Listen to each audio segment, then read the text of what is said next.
ਅੱਜ ਅਸੀਂ ਗੱਲ ਕਰਾਂਗੇ ਉਸ ਚੀਜ਼ ਦੇ ਬਾਰੇ ਚ ਜਿਹੜੀ ਸਾਇੰਸੀ ਲਿਹਾਜ਼ ਨਾਲ ਇੰਨੀ ਮੁਸ਼ਕਲ ਹੈ ਜਿੰਨੀ ਫਿਜ਼ਿਕਸ ਦਾ ਫਾਰਮੂਲਾ ਤੇ ਅਮਲੀ ਲਿਹਾਜ਼ ਨਾਲ ਇੰਨੀ ਔਖੀ ਹੈ ਜਿਵੇਂ ਸਰਕਾਰੀ ਦਫ਼ਤਰ ਚੋਂ ਆਪਣਾ ਕੰਮ ਕਰਾਣਾ। ਜੀ ਹਾਂ, ਬਿਲਕੁਲ ਤੁਸੀਂ ਸਹੀ ਸਮਝਿਓ। ਮੈਂ ਗੱਲ ਕਰਨ ਡਿਆ ਮੁਹੱਬਤ ਦੀ, ਜਿਹੜੀ ਸ਼ੁਰੂ ਹੁੰਦੀ ਹੈ ਜਨਾਬ ਮਿੱਠੇ ਮਿੱਠੇ ਮੈਸੇਜਾਂ ਤੋਂ ਤੇ ਬਿਲ ਆਖਰ ਜਨਾਬ ਹੁਣ ਇਹੀ ਸੁਣਦਾ ਰਹਿ ਗਿਆ ਸੀ ਤੇ ਪਹੁੰਚ ਜਾਂਦੀ ਹੈ ਉਹ ਮੁਹੱਬਤ ਜਿਹਦੇ ਚ ਬੰਦਾ ਆਪਣੀ ਰਾਤਾਂ ਦੀ ਨੀਂਦ ਤੇ ਦਿਨ ਦਾ ਚੈਨ ਬਰਬਾਦ ਕਰ ਦਿੰਦਾ ਹੈ ਤੇ ਰਿਜ਼ਲਟ ਮਿਲਦਾ ਓਕੇ। ਉਹ ਮੁਹੱਬਤ ਜਿਹ ਚ ਬੰਦਾ ਐਡਾ ਵੱਡਾ ਸ਼ਾਇਰ ਬਣ ਜਾਂਦਾ ਕਿ ਸ਼ਾਇਦ ਗਾਲਬ ਵੀ हैरान हो जाए, लेकिन नतीजा 0/0। एक गल मेरी याद रखियो सजना, मुहब्बत दे मामले च हमेशा इथों सोचना है, इथों नहीं। जो भी तुसी इथों सोचोगे तुहाडे हथ कुछ नहीं आना। अपनी ईमानदारी नाल दस्सियो, अगर तुसी किसी नाल दिलों चाहत कीती है तो तुहाडे हिस्से की आया, तुहाडे हिस्से नखरे आए ने, तुहाडे हिस्से बेपरवाही आई है और तुहाडे हिस्से बेरुखी आई है। लेकिन जो भी तुसी इथों सोचिया है तुसी अपना मकसद पा लिया। एक कुड़ी ने ना अपनी दादी को सवाल पूछा कि दादी ये मुहब्बत की शै है? उन्हें कहा पुत्र मुहब्बत कोई ऐसी शै नहीं है, ये सिर्फ मुफ्त लैन दा बहाना है। बाज़ औकात इंसान किसी नाल एडी शिद्दत नाल मुहब्बत करता है कि अगले बंदे नूं पता होंदा कि तुसीं उहदे नाल एडी शिद्दत नाल मुहब्बत करदे हो तो वह बंदा डर ही जांदा। जिहले वह बंदा डर जांदा है तो वह बंदा बेचारा डर के पीछे हट जांदा है कि जे इहदा किते दिल टुट गया तो इन्हें ते जनाब अपने आप नूं बर्बाद कर लेना। सानूं लगदा कि वह बंदा बेवफा है, पर वह बेवफा नहीं, वह तुहाडा बड़ा खैर खा कि उन्हें तुहानूं उस औखे रस्ते ते तुरन नहीं दिता। शायद मैं कुछ जज्बाती गल कर गया।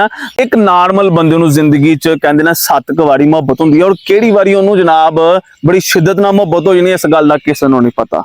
मैं अपनी गल करना कि जनाब जिसले तुसीं वड्डे शहरां च जाओ, उत्थे सैक्टर विजिट करो, होटलां च जाओ, क्लबां च जनाब जाके देखो ते बंदा कहंदा कि जनाब मैं ते सारी जिंदगी जहालत च जिंदगी गुजारती है।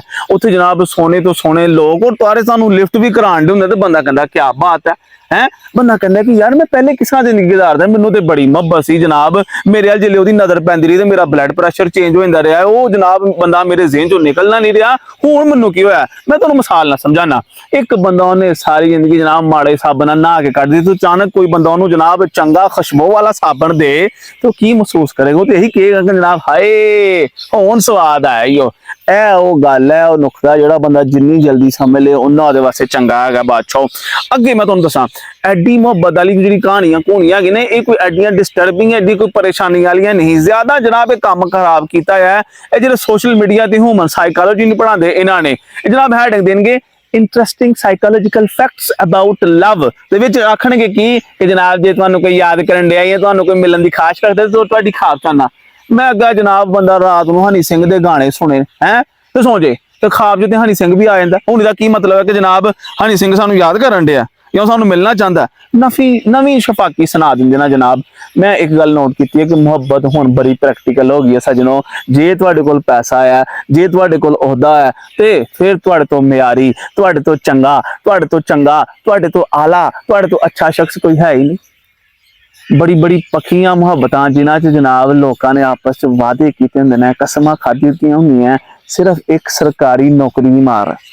सच्ची गल तुहानूं मैं दस्सण दे बड़ी बड़ी पक्की मुहब्बतां दी मैं गल सुनाण दियां कि जेह्ड़े बंदा कहंदा ना कि जनाब पक्कियां मुहब्बतां ने वो भी एक सरकारी नौकरी दी मार है।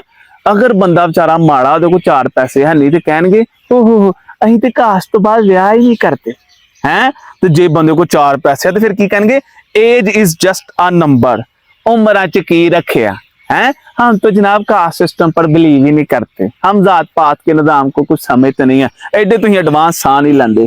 एक मेरी गल याद रखियो सज्जनों, बंदे की खूबसूरती उहदा पैसा। अगर तुहाडे कोल पैसे नहीं तो तुसीं कुछ हो ते अपनी खूबसूरती वधाउण वास्ते जनाब मूँह चटक करने वाली क्रीम नहीं लानी, बल्कि 4 पैसे कमाओ, किसी ओहदे ते पहुंचो। मैनूं लगदा गल वध गई है, उही वध गई जिस कहंदे ना गल वध गई है मुख्तारिया। आओ फिर इहनूं जनाब मुकाइए, गल मुकाइए। मैं एंड ते एक गल आखांगा, मुहब्बत अगर दिल नाल होवे ना तो इस तो प्यारी चीज़ ही कोई नहीं है। लेकिन हुण मुहब्बत दिल नाल नहीं हुंदी, मुहब्बत हुंदी है जेब नाल है। जेब भरी है तो परियां ते जेब खाली है तो बरां बरां है। साडी जनाब वालदा सानूं कहंदी है कि पुत्तर है जिहड़ी मुहब्बत है जिहड़ी गल्लां हुंदियां ना ये सूर दा शिकार ਵਿੱਚ ਕੁਝ ਨਹੀਂ ਲੱਭਦਾ। ਤੇ ਗੱਲ ਵੀ ਸਹੀ ਹੈ। ਉਹ ਮਿਸਾਲ ਤੌਰ ਤੇ ਜਿਹੜੇ ਸੂਰ ਦਾ ਸ਼ਿਕਾਰ ਕਰਨੇ ਆ, ਜਾਨ ਦਾ ਵੀ ਖਤਰਾ ਹੁੰਦਾ ਹੈ ਜਨਾਬ। ਉਸ ਤੋਂ ਬਾਅਦ ਬੰਦੂਕਾਂ ਵੀ ਲੈ ਕੇ ਦੇ ਆ ਜਨਾਬ, ਪਰੇਸ਼ਾਨੀ ਵੀ ਵੱਖਰੀ ਹੈ ਕਿ ਕਿਤੇ ਸੱਟ ਸੁੱਟ ਨਾ ਲੱਗ ਜੇ। ਲੈ ਅਗਰ ਤੁਸੀਂ ਸੂਰ ਮਾਰ ਵੀ ਲਿਆ ਤੇ ਕਿਹੜਾ ਖਾਣਾ ਹੈ ਜਾਂ ਉਹਨੂੰ ਕਿਤੇ ਇਸਤੇਮਾਲ ਚ ਲਿਆਣਾ, ਵਕਤ ਹੀ ਜ਼ਿਆ ਨਾ। ਤੇ ਮੈਂ ਤੁਹਾਨੂੰ ਇਹੀ ਕਹਾਂਗਾ ਕਿ ਸਰ ਇਹ ਮੁਹੱਬਤ ਆ ਦੁਰਦਨੀ ਸ਼ਾਮਾਂ ਚ ਜਨਾਬ ਆਪਣਾ ਟਾਈਮ ਜ਼ਾਇਆ ਨਾ ਕਰੋ ਤੇ ਕੋਈ ਮਕਸਦ ਰੱਖ ਕੇ ਜ਼ਿੰਦਗੀ ਦਾ ਤੇ ਤੁਰੋ, ਤੇ ਆਪੀ ਤੁਹਾਡੀ ਜ਼ਿੰਦਗੀ ਚ ਬਰਕਤ ਵੀ ਆਏਗੀ ਤੇ ਖੁਸ਼ਹਾਲੀ ਵੀ ਆਏਗੀ। ਆਖਰ ਤੇ ਜਨਾਬ ਮੈਂ ਤੁਹਾਨੂੰ ਇੱਕ ਅਖਲਾਕੀ ਸਬਕ ਦਿਆਂ ਕਿ ਕਈ ਲੋਕ ਜਨਾਬ ਸਾਰੀ ਜ਼ਿੰਦਗੀ ਰੋਂਦੇ ਰਹਿੰਦੇ ਨੇ ਕਿ ਹੇ ਮੈਨੂੰ ਪੱਕਾ ਨਹੀਂ ਮਿਲਣ ਡਿਆ, ਪੱਖਾ ਨਹੀਂ ਮਿਲਣ ਡਿਆ, ਪੱਖਾ ਨਹੀਂ ਮਿਲਣ ਡਿਆ। ਤੇ ਕੀ ਪਤਾ ਕੁਦਰਤ ਨੇ ਉਹਨਾਂ ਨੂੰ ਏਸੀ ਦੇਣਾ ਹੋਏ। ਕੁਦਰਤ ਤੇ ਯਕੀਨ ਰੱਖੋ ਤੇ ਮਿਹਨਤ ਕਰੋ ਤੇ ਮੁਹੱਬਤ ਸ਼ੱਬਤ ਵਾਲੇ ਚੱਕਰਾਂ ਚੋਂ ਬਾਹਰ ਆ ਜਾਓ। खुश रहो, हंसते वसते रहो। मेरे ख्यालात नाल तुहाडा मुतफिक होना जरूरी नहीं, कोई गल माड़ी लगी है तो भाई जी माजरत। वीडियो चंगी लगी है तो लाइक करो, शेयर करो ते सबसक्राइब करो। मिलते हाँ अगली वीडियो च।